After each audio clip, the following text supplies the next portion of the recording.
Assalamualaikum warahmatullahi wabarakatuh. Innal hamdalillah nahmaduhu wa nasta'inuhu wa nastaghfiruh wa na'udzu billahi min shururi anfusina wa min sayyiati a'malina. May yahdihillahu fala mudilla lahu wa may yudlil fala hadiya lahu. Asyhadu an la ilaha illallah wa asyhadu anna Muhammadan abduhu wa rasuluhu alladzi la nabiyya ba'dahu. Rabbi shrah li sadri wa yassir li amri wahlul 'uqdatam min lisani yafqahu qawli amma ba'd. Hello everyone. Welcome back here in COE, Center of Excellence Metrics. It is actually brought to you by STIESA, Economic College of Sutatmaja. And we're still here actually in Malaysia, being warm welcomed by, a very lovely host. And we're just actually counting days to, to return back home to Subang and to welcome you all in the offline for further teaching, inshallah. And in today's opportunity, I've been joined with, one of the legends, one of the, inspirational teachers that, is going to share with all of us regarding everything actually, regarding, the teaching industry, the teaching realm here. Her experience might be very fruitful for all of us. And then also we could probably have a look at a glance for everything that we students could probably get here in KUIS, both from the inside and also from the outside of the classroom activities. So without further ado, I'd like to welcome you all, Dr. Puan Rabiah binti Said Abu Tahir. Assalamualaikum, Puan. Mashallah, how you all doing? Fine, thank you. I'm good. Alhamdulillah. Yeah, alhamdulillah. So this is actually our first, EGA Live, Previously, maybe some of the other lecturers were having, the EGA talk with other lecturers. So I'm going to start off a little bit by, a brief snapshot of the campus history, how it actually began, in the onset, and then also how it progressed. Alright, Assalamualaikum warahmatullahi wabarakatuh. My name is Dr. Rabiah. I'm the director of Mobility Center and Industrial Training here in KUIS. Okay, now let me talk about the history of KUIS. Okay, we started in 1995. Right, 1995. Back then, we only had two small faculties. Okay, we were named as College Islam Selangor Darul Ihsan. We are actually until now fully owned by Majlis Agama Islam Selangor. Alright. In 2000, we shifted our campus to this area, Bandar Sukutra. Okay, we started with two faculties, Sekolah Pengajian Islam dan juga Sekolah Pengurusan Business School. Alright, and then after that we developed our own homegrown programs, and then now we have a few faculties. Right, we have faculty Peradaban dan Pengajian Islam, we have Syariah Law, we have Business Faculty, Education Faculty, IT Technology Faculty, and we have our own graduate school as well as Education Center. So we have grown from two small, a small college with two school of studies, and now we are, alhamdulillah, we have had almost 10,000 students. Then they have graduated, and then pandemic came, the students' numbers went down a bit. But okay, alhamdulillah, so far we are surviving.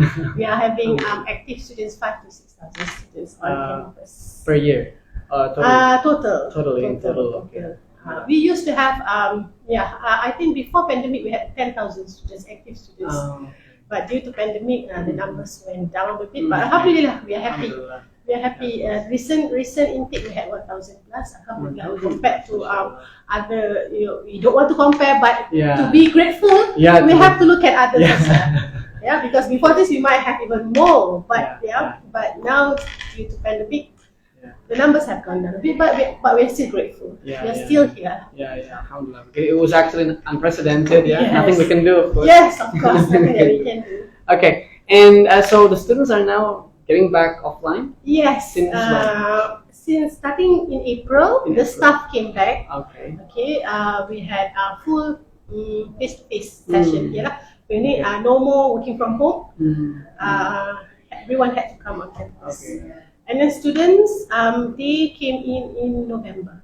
November. Sorry. November, July. In July. Okay, July. So this July, semester, yeah? yes. July, they came in fully online, but we do have hybrid classes. Oh, I see. Depends on the situation. I see. So the dorm during the pandemic was actually all empty. The students were sent. No, I can't say that it's totally empty. We had students from Sabah Sarawak who were not able to go back, so they were here. And then at one time, we had to send them back, but there were a few who just stayed back. And then along the way, some of them actually applied to be on campus because it's not that easy to be studying from home. But with all those SOPs, strict SOPs. To say that it's 100% empty, no.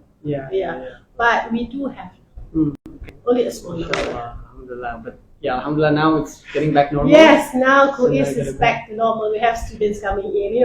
Before this was so sunyi, very quiet. It was so not KUIS. Now we can see it. Students are coming back. They are happy. We are happy to receive them. So some of them, they are in their semester 3. Those who are in semester 4 and 5, for example. This is the first time, because they registered during the pandemic. So they have been doing their tertiary learning all this while via online. So they are so excited. Some of them, like for example, my mentees, they're in semester 5. And diploma only 6 semesters. So next semester they'll be going up for internship. So they are so excited to be here only for 1 semester. So at least 1 semester is more than enough. They can have the feeling of being on campus. Sure. Alhamdulillah. Okay, now I'd like to switch a little bit to your own story. How you got interested in teaching, especially here in KUIS, and you could also talk about anything else that you would have been interested before then, and also how you got more hooked in joining KUIS. All right. Okay. Actually, my mother was a teacher. Oh wow.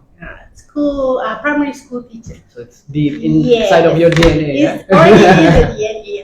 My mother will always tell me, "You be the one teaching using chalk. Habis all the almari, all the cupboard in the house. I'll be doing my teaching, so-called teaching session." So looking at my mother, she was a primary school teacher. Teaching standard 1 to standard 6, English teacher, to be precise, English teacher. So I got it from her. But after I graduated from university, as I told you just now, I went into the entertainment world. I went into Astro, the radio section. I was not a full-time DJ, but I did all the announcement and adverts and all the other things there. But somehow God has His own plans, 2003, 1 year after I graduated, it's quite funny that actually my father sent in my resume here because he wanted me to be here. Okay, so I was called in for an interview, an English lecturer. So I came in 2003. Now it's 2022. So 19 years. Next year will be 20 years here in KUIS. From day one, I've been wanting to leave. But God has its own magical way. After that, when I teach these kids, especially my Islamic studies kids, I feel that they actually want to learn English. It's just that we do not have the right tool, we do not have the right material to actually motivate them to learn. So somehow I became more and more into teaching, finding ways to teach them, because it's always good to have students who want to learn, right? So that's why that situation led me to me doing my master's and PhD. In my PhD thesis is in English for Islamic Studies, so meaning I design syllabus and also materials that will be used for my Islamic Studies students. So when they see that, I have gotten their feedback. So they were very excited. So being motivated is one thing. So looking at them wanting to learn English, it's not that easy to get students wanting to learn English. So when they want, you will feel motivated. And here we are, even though it's quite, you cannot do this and Yeah. that. But I still had a lot of fun doing drama competition, sisters night with them. So somehow I got into the team of being a lecturer, and I feel that that's my life. Yeah. So that's why I've been here for the past 19 years, and I think there would not even there's no other job that would suit me better than being a lecturer. If only there were another, job offer for getting back to broadcast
no occupation. It's not challenging. Even the one who sweeps the floor, she sweeps and then you walk. She mop and then you walk. You know, you have to mop again. Still a challenge, right?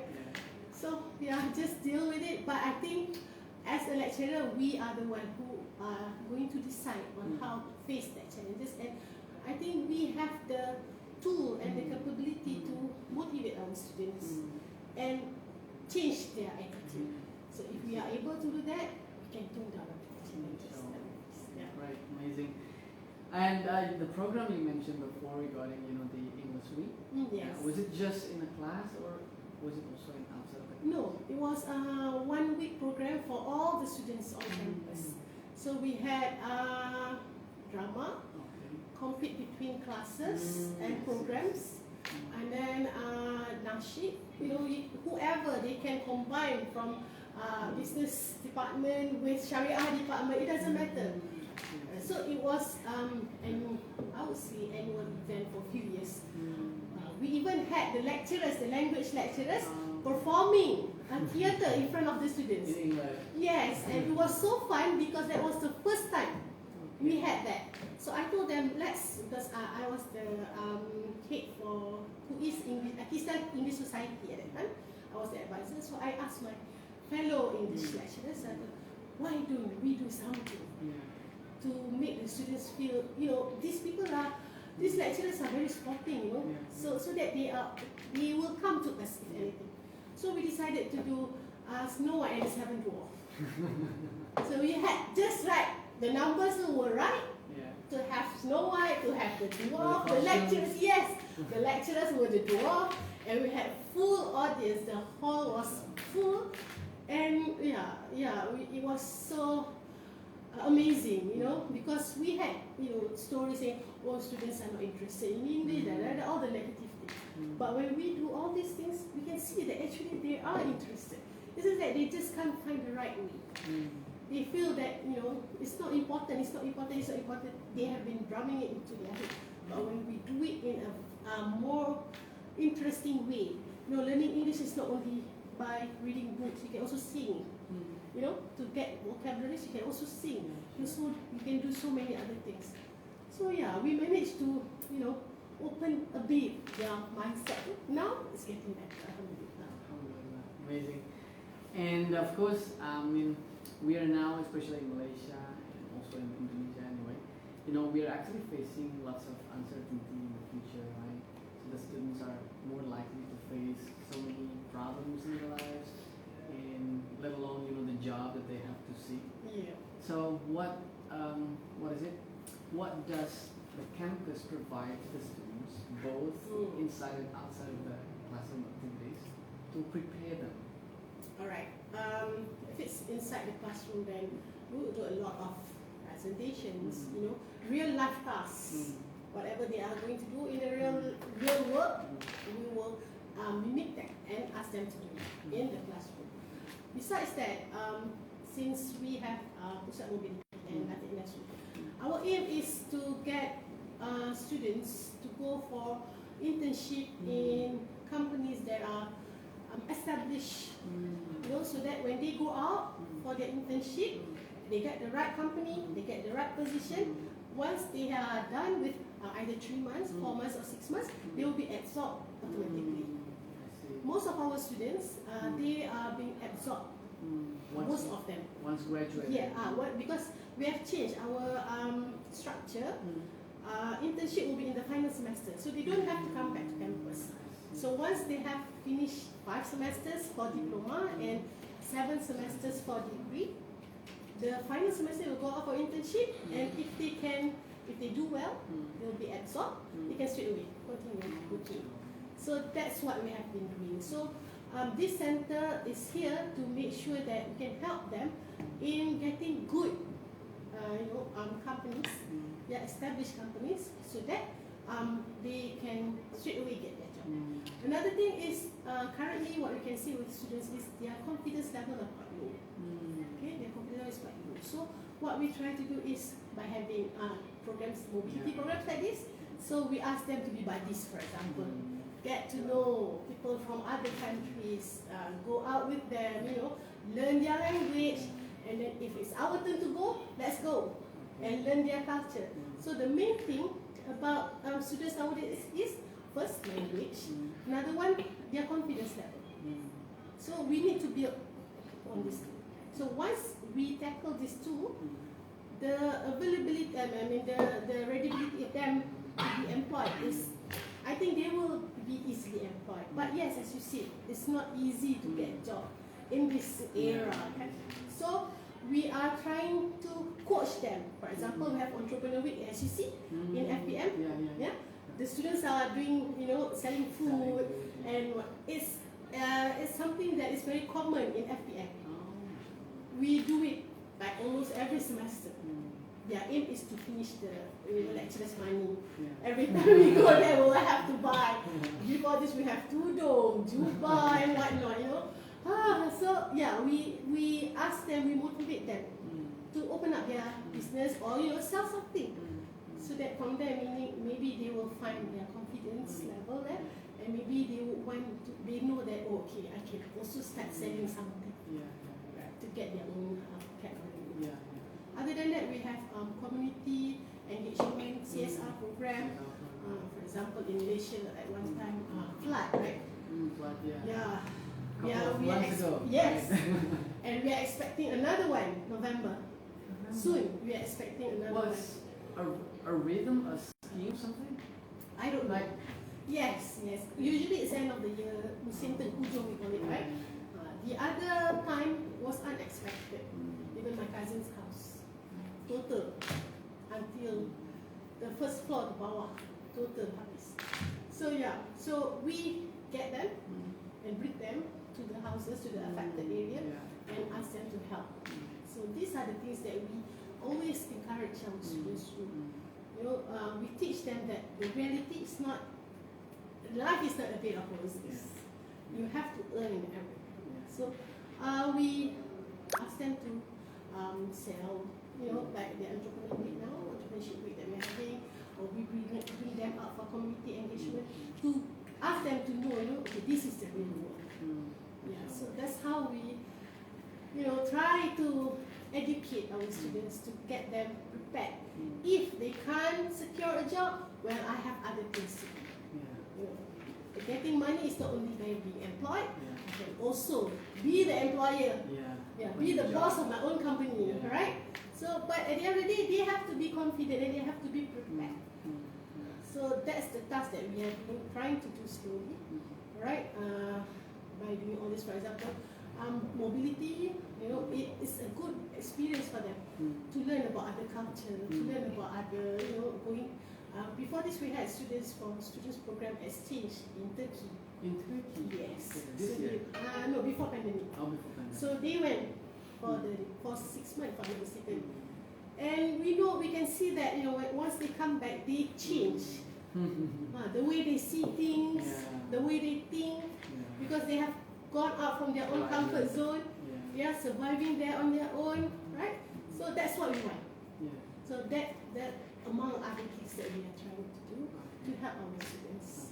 So mobility is actually one of the biggest programs. I hope I can do a lot of mobility programs. I have a lot in mind. Inshallah. But of course, the students are also motivated to take that program, right? Yes. So is it like a selection process? Were they chosen or are they? Yes. Before this, they have to apply, and then we will see their grades, their CTPs, and then they have to get permission from the sponsors, parents. Basically, we will look at their results. That's the most important thing. Okay, mashallah. So everyone, as we have already heard, there's a lot of program that we can actually have here in KUIS. You've got lots of programs that if you are actually joining STSF, for example, then maybe in the next future we can have another mobility program. You'll be sent here and spend some time, around 2 weeks or so, to feel the atmosphere that is actually totally different, of course, from our home country in Subang. Okay, so before I close our session, so would you mind giving some few words to the viewers regarding everything that would encourage them, to focus on their study and then to improve their skills and everything that is actually beneficial to them. Alright, nothing much, but for me, education is the most important thing. Yeah, when we have when we are educated, we think differently. When we pursue our studies, be it diploma or degree, it doesn't matter, right? We see things differently. The way we think critically. So I think in the current situation, we need to improve ourselves academically and also, as you said, skill. Right now, the world is changing. That it's not only theory. Yeah, it's not only theory. We have to know the practical part of it. Yeah. So my advice would be, don't stop studying. Yeah. You should keep on studying. Keep on studying is not meaning that it doesn't mean after degree do your masters or PhD. No. It can go the other way around. So after degree, you have graduated from your degree program. Learn other skills as well. Communicative skills. Technical things. In Malaysia, we have TVET. TVET for those who are not that keen on academic, they can go on the technical part of it. Vocational, yes, vocational. So we have seen that some students they are not that motivated to be in the academic line, but in the TVET part they are quite good. So yeah, no problem. Okay, at the end of the day, we have to keep ourselves updated with the current situation. Updated with the academic part of our life as well as the skill that we have, people skill, communicative skill.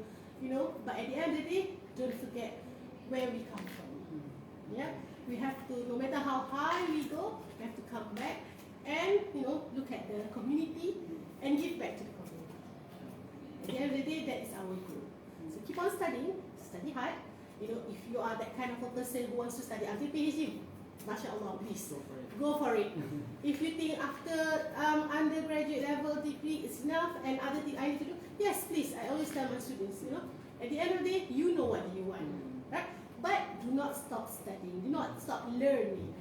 Learning. So at the end of the day, the goal is to survive, to help others to survive, and to help ourselves to survive in this challenging world. So I wish all of you all the best. Hope to see you here in Malaysia. We welcome you. KUIS welcome you with open arms. The lecturers as well as the students. Hope to see you. That's all. Okay, thank you very much, Dr. Puan Rabiah. Assalamualaikum warahmatullahi wabarakatuh. Thank you. Okay, thank you very much.